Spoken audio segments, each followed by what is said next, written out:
Do you have any idea how many times I've tried to explain to someone that an episode situation is more realistic than they thought because I've been through the same situation? Actually, I'm not sure how you could because I've lost track of it myself.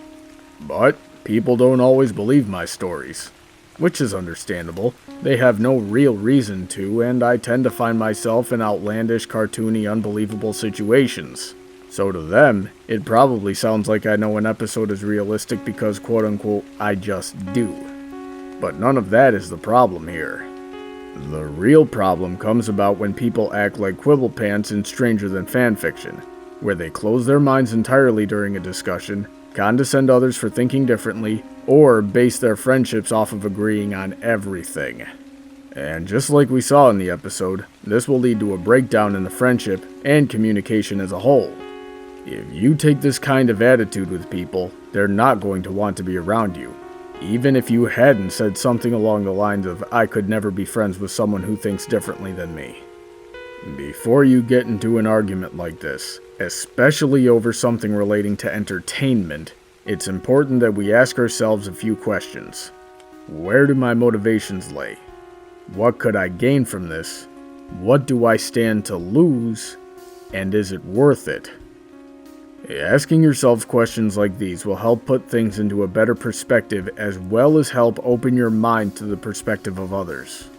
Understanding these things will help you temper your behavior and be more respectful. Friendship is a valuable thing, so I'll never understand how some people can see value in the trade-off of disliking someone over such a trivial disagreement. Even if they are right, all they've done is take a perspective which could have been educational and used it to lord themselves over others for the sake of vanity. All this selfishness does is create hatred. Not only that, but whatever you could have taught someone through your perspective will never be absorbed. Even if they receive the same message from someone else in the future, there's a good chance that they'll reject it simply because it reminds them of your pretentiousness. Likewise, the only people that you'll be able to surround yourself with, if anyone, will merely echo your own thoughts. This will make it difficult for you to learn anything yourself. You'll never understand other perspectives or be challenged. Thus, your understanding of your own perspective will be limited, and as time progresses, you'll only grow more disgruntled towards anything that doesn't fall perfectly within your own worldview until you can barely function. Understanding these stakes is incredibly important. There are times when it's worth fighting someone over a disagreement, but those times stem from rare, extraneous circumstances, mostly dealing with when other people's lives are at stake. That will never happen when we're debating about what makes a good daring do novel. And frankly, if you're getting that upset over something so subjective, you need to re-examine your own priorities.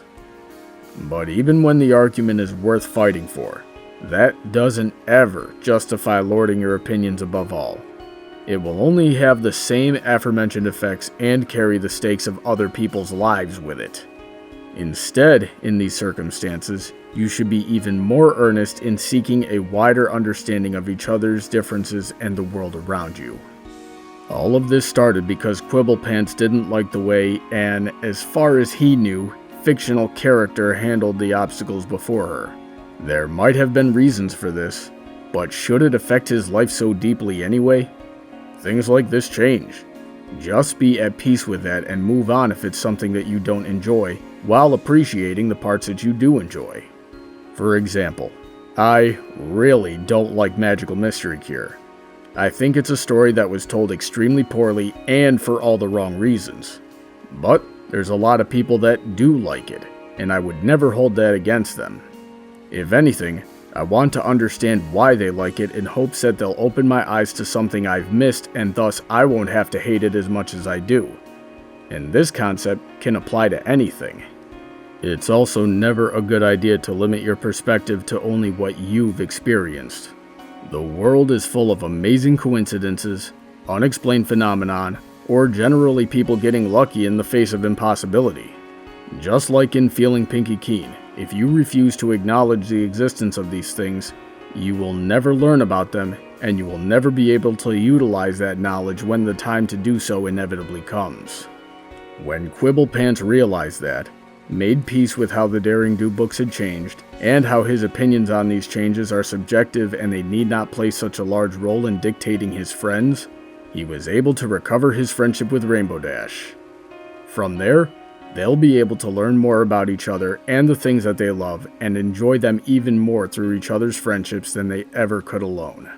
If we can realize that we don't need to agree on everything in order to get along, then maybe we can do the same. And that's the moral of the story.